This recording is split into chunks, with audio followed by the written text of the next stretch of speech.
Hi everybody, welcome to Business Computing Weekly. This is episode number 346, recorded January the 29th, 2012. Hey, we're going to be talking a little bit about some of the responses that I got to our show last week about Foxconn, using Eyefinity, and then we're going to talk about Microsoft Small Business Server Essentials, all that and more in this week's edition of Business Computing Weekly. Don't go away.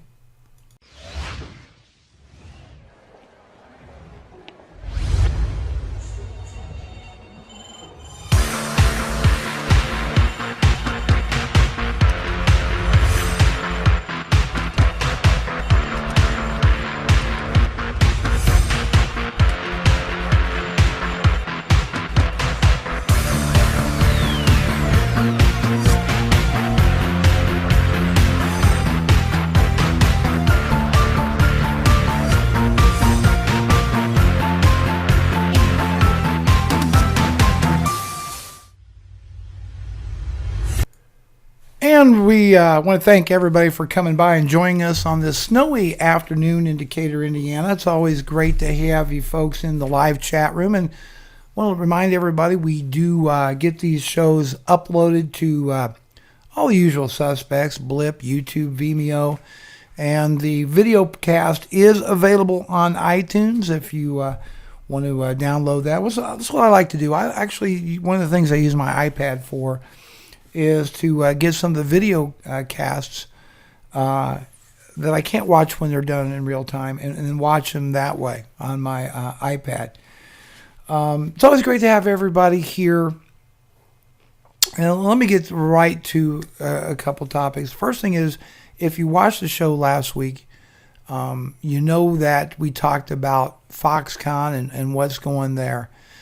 And earlier this week, when Apple announced this eye-popping quarter that they had this year, I made a tweet. I sent out a quick tweet saying I didn't think that their profits were anything to cheer about, and I was kind of surprised at some of the negative blowback.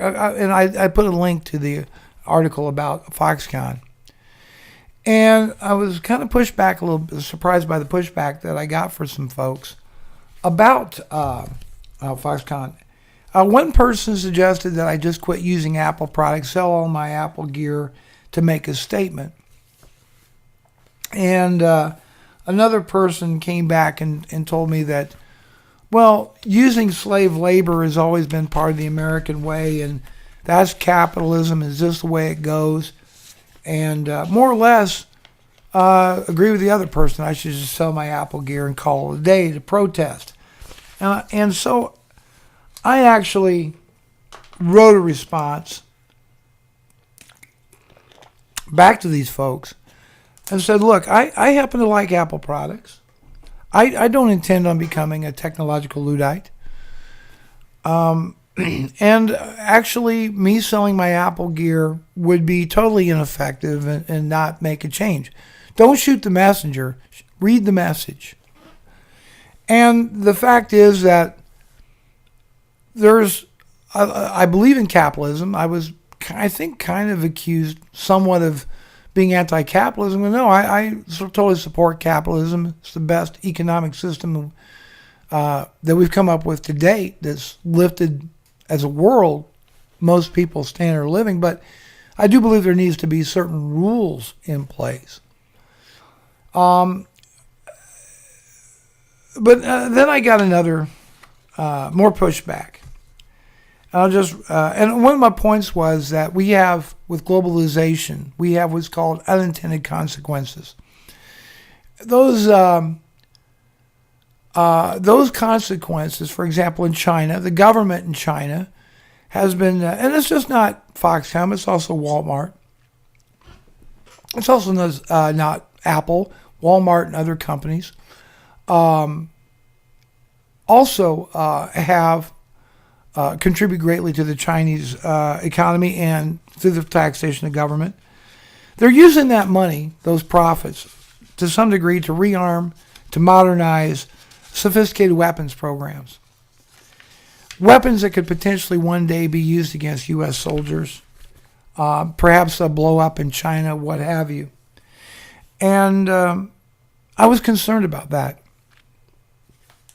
So some of the pushback that I got was that the practice of slave labor in third world countries is not new to anybody. Goes on to say that everyone's ever bought electronics in this country and looked to see where it's made knows it's probably made by inhumane labor practices. I don't necessarily agree with that. I think most people don't care. I think there's a difference. They haven't educated themselves and maybe don't even want to know. They just want that particular device. Goes on to say we're told every day by Fox News, CNN, MSNBC about the atrocities connected by the Chinese, Malaysians, and Philippines, and so on. Do we care?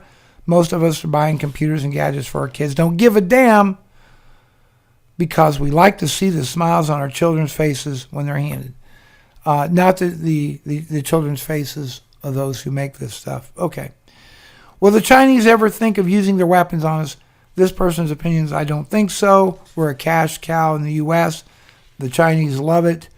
Thought I was just saying I disapprove of offshoring. No, I don't disapprove of overseas manufacturing. I think there's certain things that that can be produced inexpensively overseas. I get that.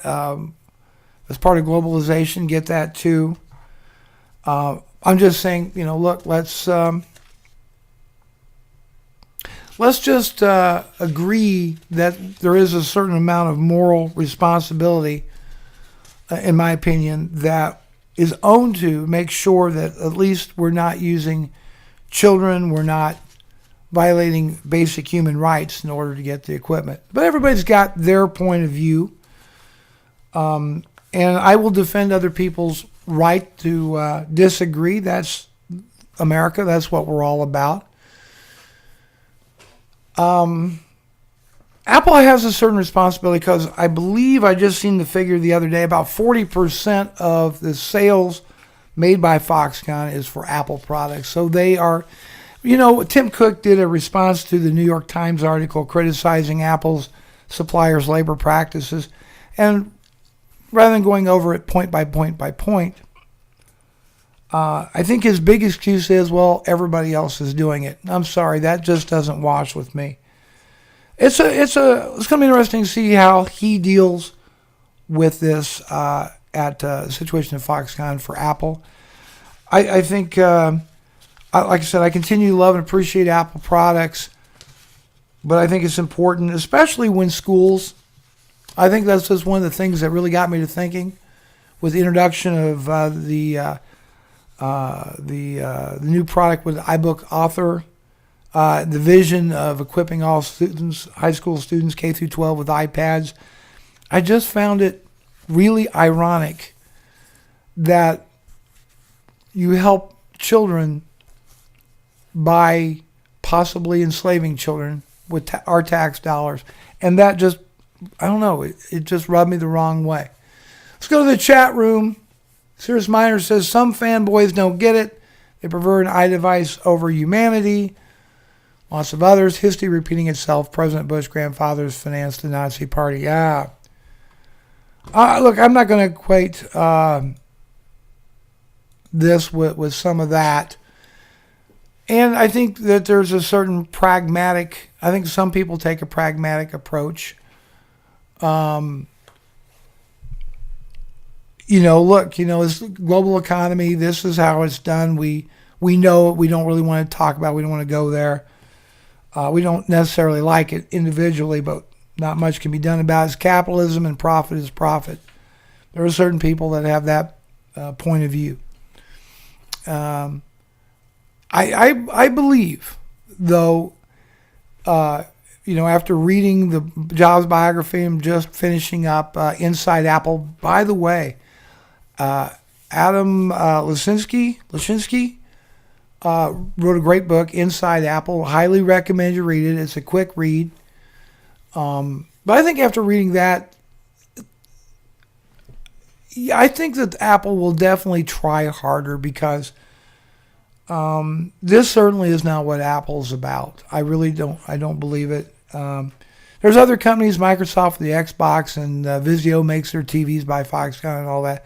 But Apple is a big chunk of their business, and I think Apple will do a better job going forward, auditing these companies and putting their money where their mouth is and cracking down on some of these practices.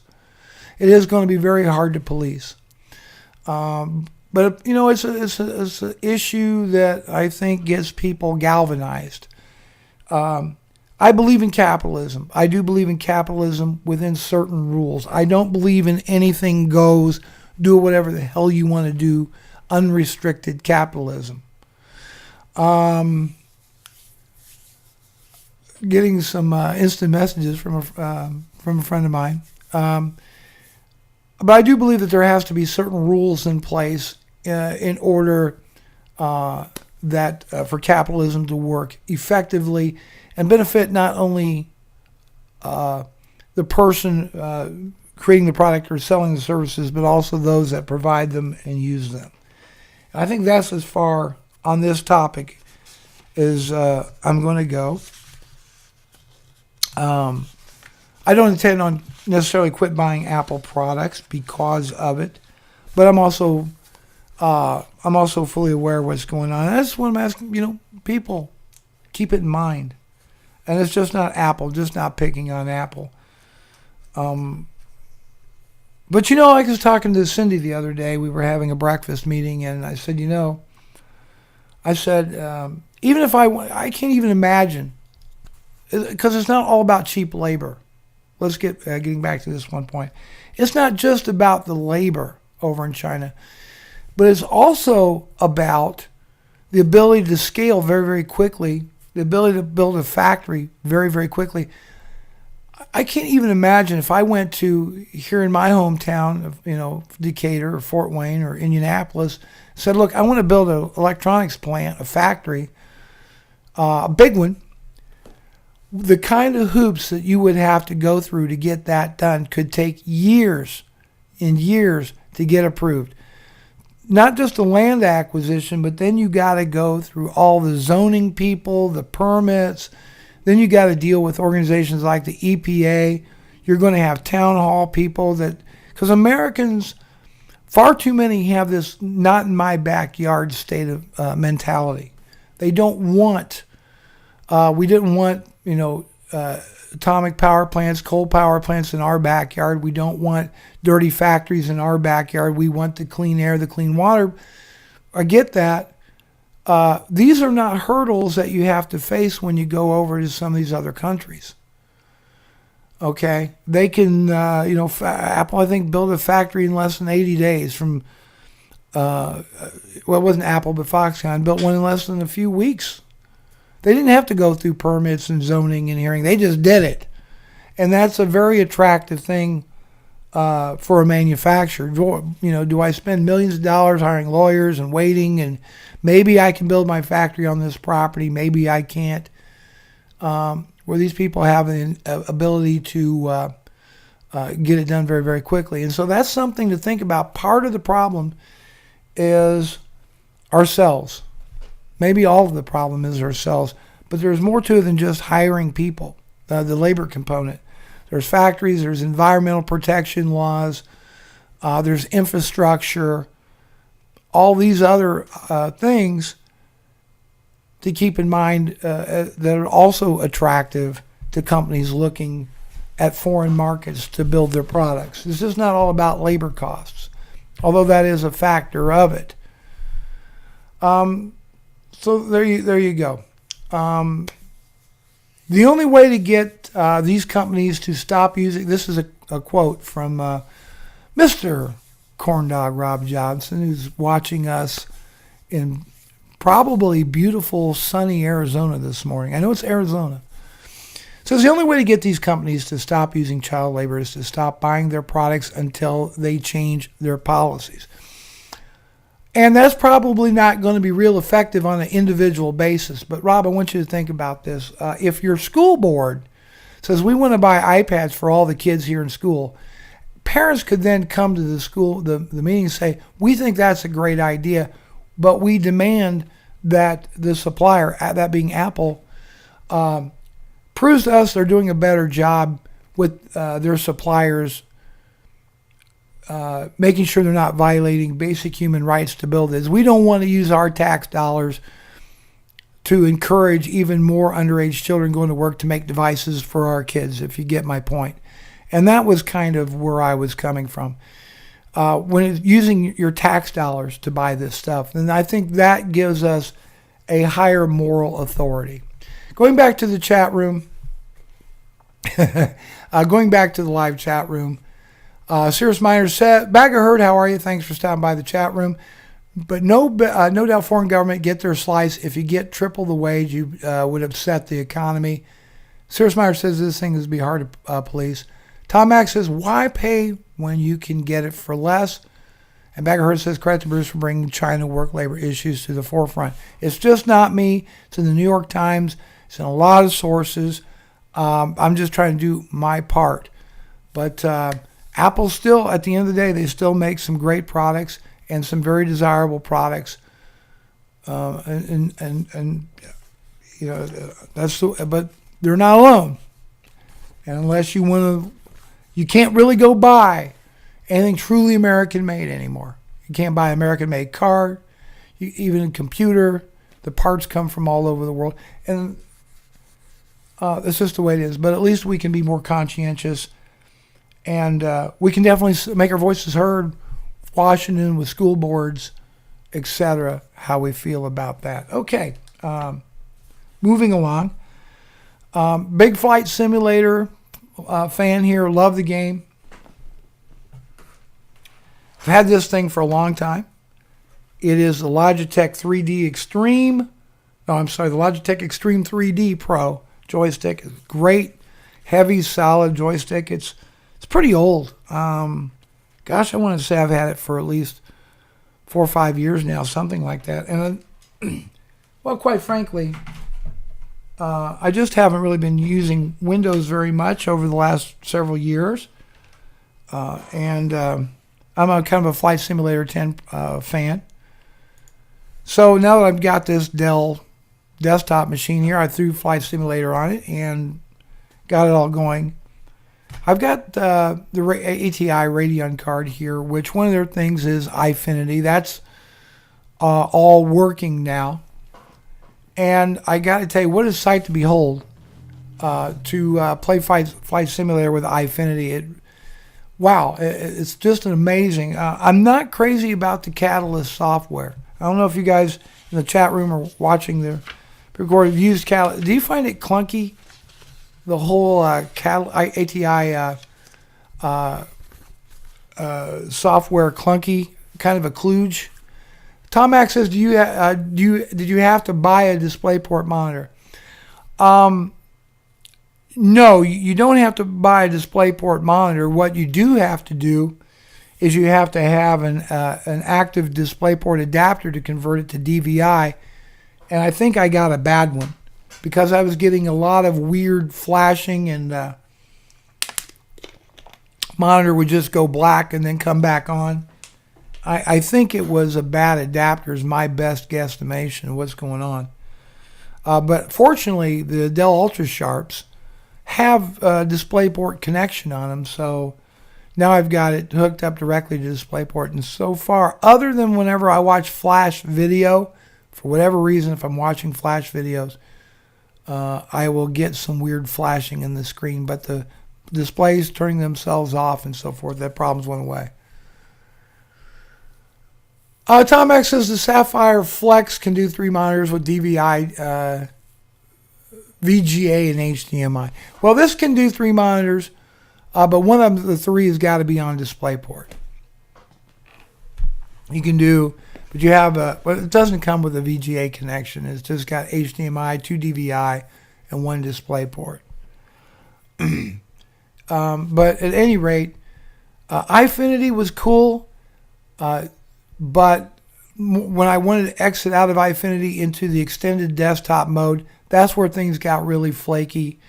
But it's not a gimmick. It's a whole lot of fun. Apparently there's a really bad delay of what's of the show right now. Sorry about that. Probably just internet traffic and so forth. But it is a great way to game, especially for simulators, racing and flight simulator. By the way, one other thing to mention about Eyefinity, you create a group of displays, at least the 3 to be a group, and it will default to the lowest resolution. So if all 3 monitors do not perfectly match, then it will default to the common denominator resolution of the 3. So I have 2 displays that are 1920 by 1200, I think, and then one that's 1920 by 1080. Therefore, the Eyefinity group will all be 1920 by 1080. So keep that in mind if you're setting it up. Sears Miner says, I'm not seeing any delay bursts. Yeah, for productivity, you really wouldn't want to use Eyefinity, in my opinion. You're better off, in my opinion, using Windows Extended Desktop. But for something like Flight Simulator or some games, it makes it really, really immersive and a lot more and fun. It's not better to get a bigger monitor to start with? No, because like my displays are in a U position, Tom. And so you get the peripheral vision going on, not just one big one in front of you, but you get, like if you're in the cockpit of the plane, you're looking over and you're seeing stuff in the windows. So I think it makes it much more realistic. It's one of those things, if you haven't experienced it, you're like, yeah. So it makes it much more realistic. And, I had Cindy, who's very afraid of flying, sit down here and she didn't like that one bit. Did not like it one bit. Anyhow, that's, but the Catalyst software is not that good. Okay, not a big fan of the Catalyst software. Not very intuitive, and didn't want to release it from Eyefinity back to Extended properly. And there didn't seem to be an easy way to save a group and go back and forth between Windows Extended Desktop and the Eyefinity group. Didn't seem to be an easy way to do that. You can get glasses that are a display. Oh, nice. Yeah, there's all kinds of stuff. But, I use what I have. I've got a budget. And okay. If you've know me for a while, at one time I had Microsoft Small Business Server 2003 in my office with my own Exchange server and SharePoint and Microsoft CRM, all on premise, doing my own thing. Not exactly the most expensive gear. Got the software as part of the Microsoft Action Pack, which is a smoking good deal if you're into, how's Rob put that? Microsoft goodies, yes. If you're into Microsoft goodies, it's a blast, and it's not that terribly expensive. So I put my own stuff together. But after a while, it got old, wet nursing my own servers. When the fact of the matter is that, I'm in the retail business more or less. So ultimately, I figured out it's time for these things to go. I'm going to go hosted stuff, such as hosted CRM, hosted email, the whole 9 yards, and I did that.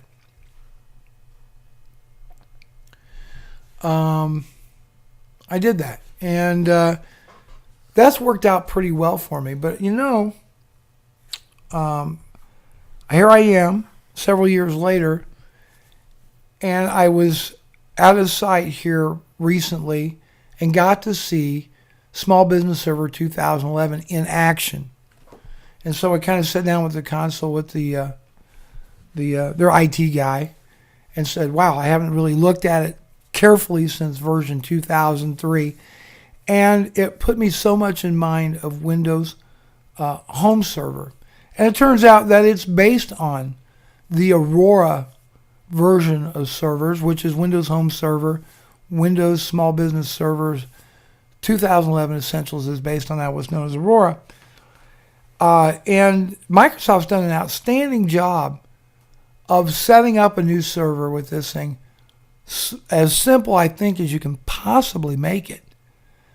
Okay, adding users, getting file and print services going, just brain dead simple, configuring complete backups of all your workstations, whether you're doing a file or incremental or full, including the ability to completely restore a PC from this thing, all there, making it super brain dead simple to use, as much as humanly possible.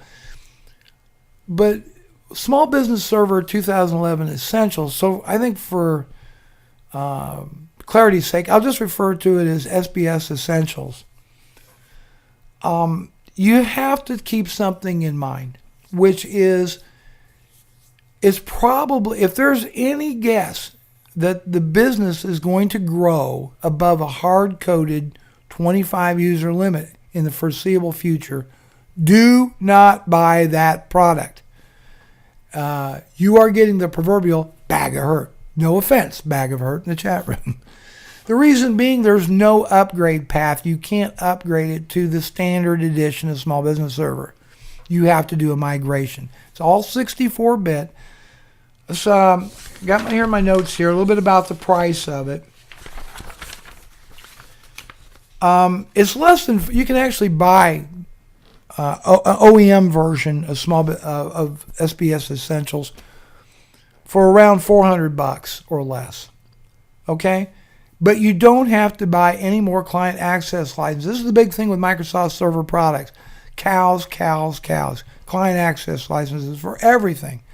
No, with SBS 2011 Essentials, you can have up to 25 users and not purchase any more cows. That's a great thing.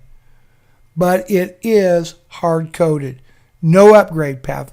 So what can you really do with this thing? Well, the first thing Microsoft wants you to know is that for a paltry, I've seen the price of this anywhere between a low of $900 to a high of $1,600, is get what's called the premium add-on. What is the premium add-on? Well, it allows you to add SQL Server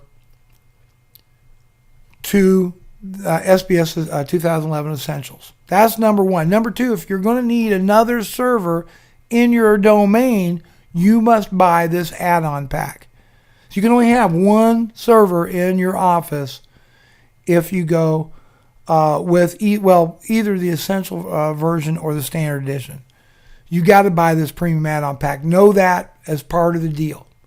Some of this is kind of downshots. So what do you get for your money? You get your, and by the way, I priced out a cheapo Dell PowerEdge, the T110-2 with SBS 2011 Essentials, and I think it was like $1,100 for a 25 user server. Here's what you don't get. You're not going to get Exchange Server with it. You're not going to get, I believe you're not going to get SharePoint with it.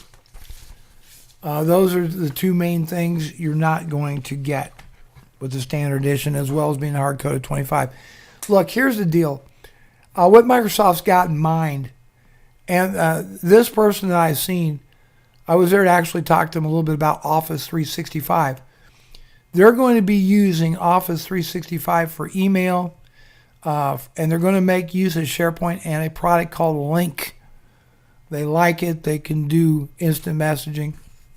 Now, they've already got their mind made up. No point in selling them on Google Apps. They've got their mind. They're Microsoft all the way. Okay, got it. Hear you.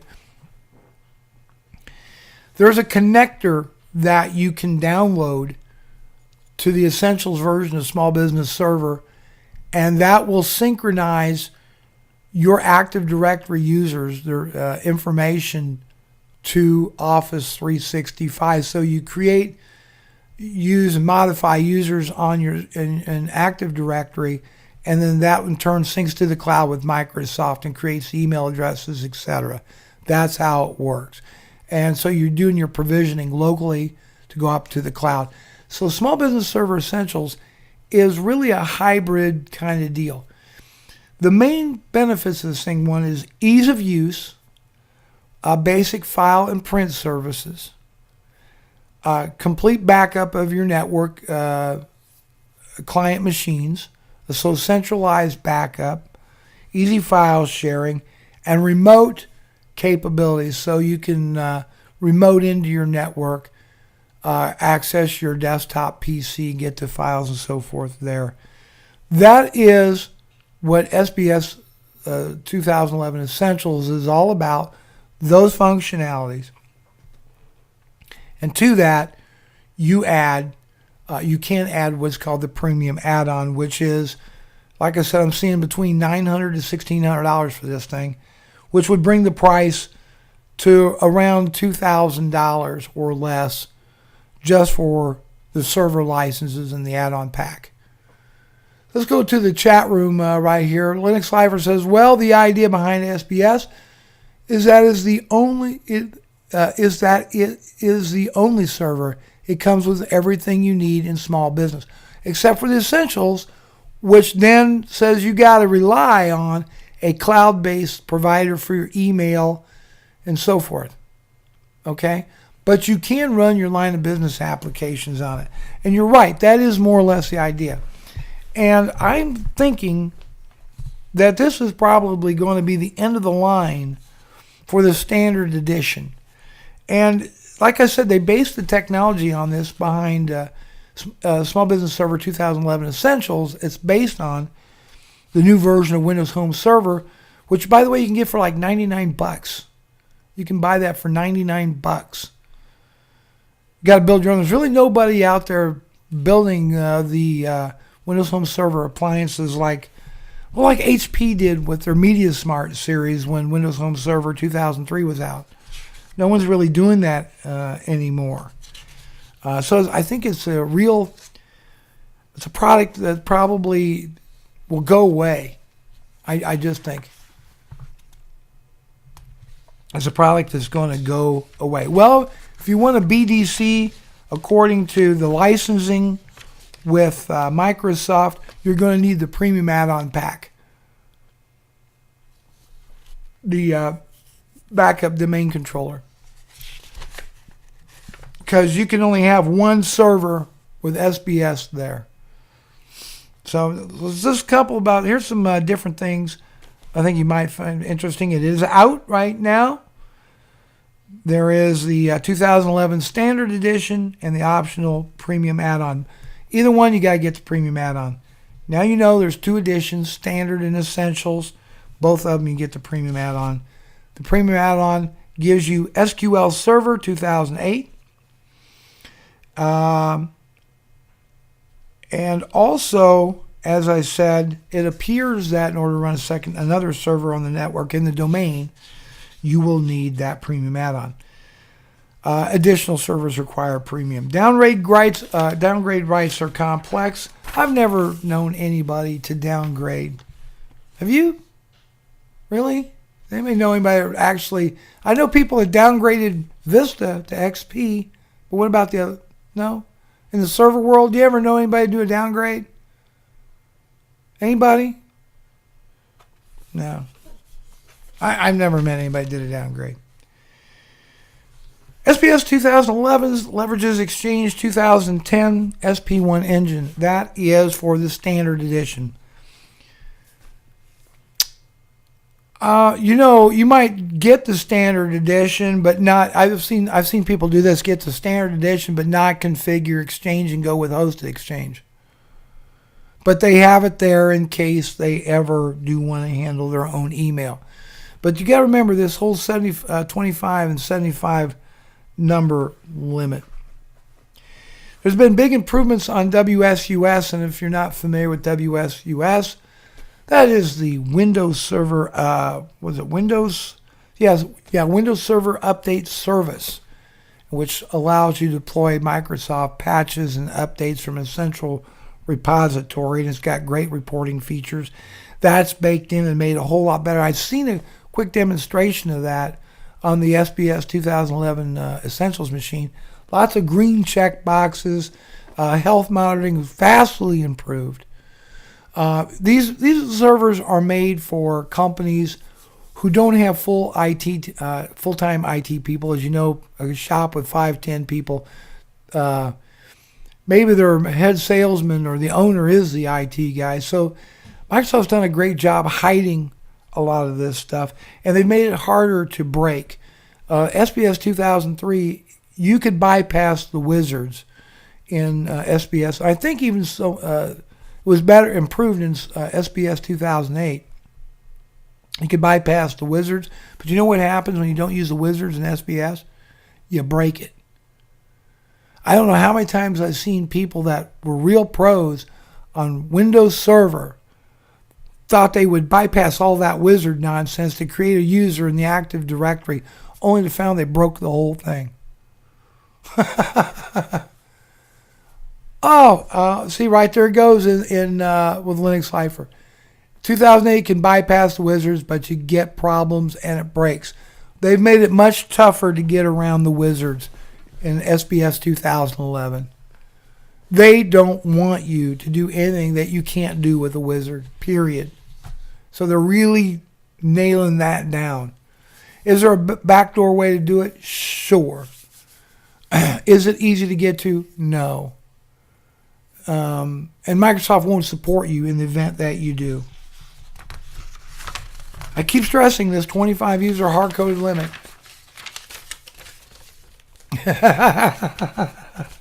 Linux Lifer says even bypassing the stupid network setting wizard and manually set the network settings and break things right down. And Linux Lifer gives it a big...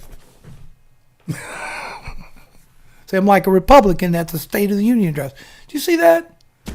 Anybody watch the State of the Union address?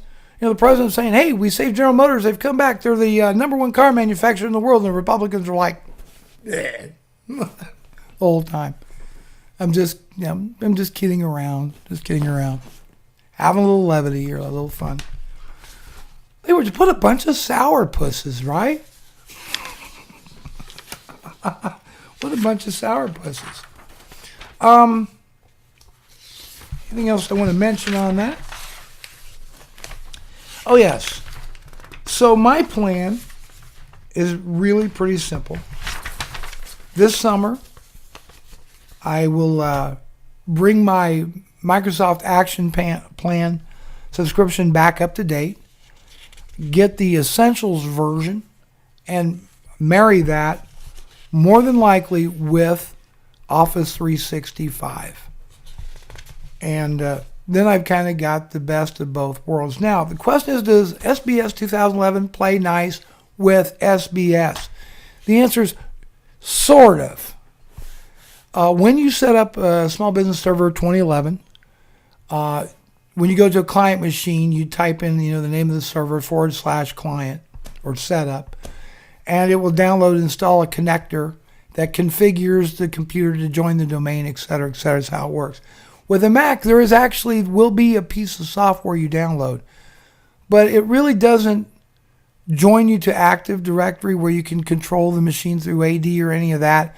All it really does is just sets up the shared network map drive. I guess Microsoft thinks Mac users aren't smart enough to figure out how they can map a drive. I don't know what their thing is, but it's kind of a half-assed deal there. So there you go. There you go. Join the domain. Yeah. It's kind of a half-assed client. No, it's not going to do backups. You can't use it for Time Machine as a Mac either. That really doesn't work out all that well, but that's okay. That's okay. That's what it is. Small Business Server 2011 Essentials. It'd be something, if you're a consultant, an IT person, it is an option on the table. I think a lot of you, I know some of you in my audience that watch the show say, well, number one, I wouldn't necessarily recommend a server. I wouldn't go into a company with 5-10 people and recommend they buy a server and a server OS. I'd set them up with a NAS and put them on Google Apps and call it a day. Wouldn't go through all this. No need for it. You know who you are in the audience that would say that. And personally, I agree. I agree. But if you're got somebody that there's a comfort level for people when you start saying that word Microsoft. They get very comfortable with that. They understand it. They like that word. Microsoft equals business. You're not going to get chased out for mentioning small business server. You're not going to get necessarily chased out. Rather than suggesting something that might actually be a whole lot more affordable. And that is, Linux Live says, we have clients who have 5-10 users who uses a server, even down to like 4 users. But wouldn't you agree, Linux Life, that there's a number of people out there who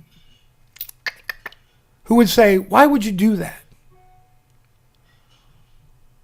Typically they use SPS. Why? Because there's a whole army of IT consultants out there that have spent a lot of time and training invested in selling small business server. Even though we both know, I think, that they'd probably be better off with some type of NAS, like maybe a little Netgear or Synology NAS, and, Google Apps for their email and, and so forth. Right? But they've had an IT consultant, that's what they know, SBS, and they sold them one, and they put it on their shop. Yes, I've got people with 3 users that have a small business server and their own Exchange server. Why? But that's the reason why. There's people out there that's investing in it. SBS 2011 Essentials, I think, is a good... I personally, I think the standard edition is going to go bye-bye. I think Microsoft will probably quit futzing around with putting Exchange on small business server standard. I don't think there'll be another coming version of standard. It's going to be just the basic stuff and everything else connected to the cloud, and that's what they're going to do. That's what I see happening down the road. As usual, I'm going over on my time today. It's always been fun having everybody come around. Oh boy, I get so engrossed. I do stuff. I forget to do stuff. Heck with that. I'm not going to play that. I tell you what, thanks for stopping by. Spend your time with me today. I think you like my moment of Zen. This is your moment of Zen. Enjoy. See, that wasn't it at all. It wouldn't be Business Computing Weekly if we didn't screw up once in a while. Okay, let's try it again. Twice recently, Governor Romney has made fun of me for having bold ideas in space, and has suggested that the idea of a permanent lunar colony. He actually didn't catch the weirdest thing I've ever done. I'm going to tell you all, because sooner or later his researchers will find it. At one point early in my career, I introduced the Northwest Ordinance for space.